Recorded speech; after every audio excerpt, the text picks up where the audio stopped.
ઓળખ્યો મને? લે લે લે, ના ઓળખ્યો? આઈ એમ ગુજ્જુભાઈ ગિરીશ કુમાર. સોરી. અરે હું ગિરિયાનો દાદો છું, દાદો.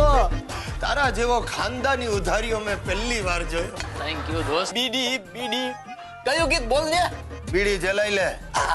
એને શું તમારે શું કરવી બિપાશાને ને હું બીડીને? પી છું. એ શું? પતિ પીડિત પત્ની. બોલો તું પીયુપી છે, પૈસા ઉડાવ પત્ની. આ સામે વાળા નીમુ બેન 20,000 માં ઘર ચલાવે. તો એને જ પરણવું તું ને. એ જ કરવાનો હતો.